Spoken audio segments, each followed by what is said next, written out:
ریگستان کے بیچوں بیچ کھڑی یہ خاموش عمارتیں ہزاروں سال سے ایک راز اپنے اندر چھپائے ہوئے ہیں۔ دنیا کہتی ہے یہ اہرام غلاموں نے بنائے، لیکن ایک سوال صدیوں سے زندہ ہے۔ اگر واقعی یہ غلاموں نے بنائے تھے تو پھر ان کی تعمیر اتنی مکمل، اتنی منظم اور اتنی حیرت انگیز کیوں ہے؟ کیا ہمیں جو بتایا گیا وہ پوری سچائی ہے، یا تاریخ کے صفحات سے کوئی بہت بڑی حقیقت مٹا دی گئی ہے؟ آج ہم اس ویڈیو میں اسی راز کا پیچھا کریں گے۔ اہرام مصر کی اصل کہانی تھی کیا؟ VOA ٹی وی کی ویڈیوز میں ایک بار پھر سے خوش آمدید۔ اہرام مصر دنیا کے قدیم عجائبات میں سے واحد جو آج بھی اپنی اصل حالت میں موجود ہیں۔ 23 لاکھ سے زیادہ پتھر، ہر پتھر کئی ٹن وزنی، اور تعمیر کا وقت صرف 20 سے 25 سال۔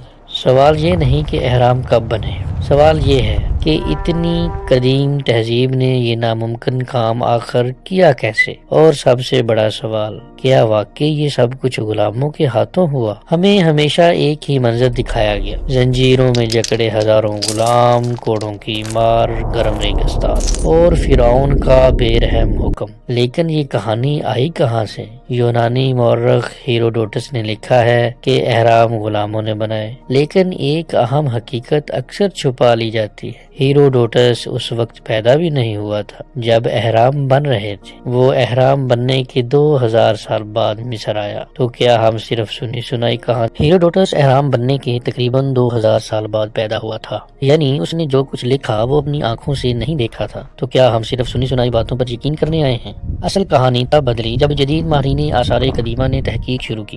اہرام کے قریب کھدائی ہوئی اور وہاں سے ملا ایک پورا شہر، جی ہاں، مزدوروں کا باقاعدہ شہر، گھر، باورچی خانے، سٹور روم اور رہائشی علاقے۔ اگر یہ غلام ہوتے تو کیا ان کے لیے ایسا منظم شہر بنایا جاتا؟ یہ پہلا بڑا ثبوت تھا کہ غلاموں والی کہانی مشکوک ہے۔ پھر ایک اور چونکا دینے والی دریافت ہوئی۔ اہرام کے بالکل قریب مزدوروں کی قبریں ملیں، ان قبروں میں مذہبی رسومات کے آثار، احترام سے دفن کیے گئے جسم، قیمتی اشیاء۔ سوچنے والی بات یہ ہے کہ کیا کسی غلام کو فرعون کے پہلو میں دفن کیا جاتا؟ ہرگز نہیں۔ یہ دریافت اس بات کا ثبوت تھی کہ اہرام بننے والے غلام نہیں بلکہ باعزت شہری تھے۔ تحقیق نے ایک اور حیرت انگیز حقیقت کھولی، ان مزدوروں کو روزانہ ملتا تھا کھانے کے لیے گوشت، روٹی، سبزیاں، بیئر، قدیم مصر کی عام غذا۔ اندازہ لگایا گیا کہ ہر روز درجنوں جانور صرف مزدوروں کی خوراک کے لیے ذبح ہوتے تھے۔ کیا غلاموں کو ایسی شاہانہ خوراک ملتی ہے؟ یہ ایک اور ثبوت تھا۔ کیا یہ لوگ غلام نہیں تھے؟ لاشوں کے معائنے سے پتہ چلا کہ زخمی مزدوروں کا علاج کیا جاتا تھا، ٹوٹی ہڈیاں جوڑی جاتی تھیں، بیماروں کی دیکھ بھال ہوتی تھی۔ یہ سب صرف ایک ہی بات ثابت کرتا ہے، یہ ریاست کے قیمتی کارکن تھے، نہ کہ مجبور غلام۔ اہرام بننے والے دراصل تھے کون؟ کسان جو سیلاب کے موسم میں فارغ ہوتے، ماہر کاریگر، انجینئر،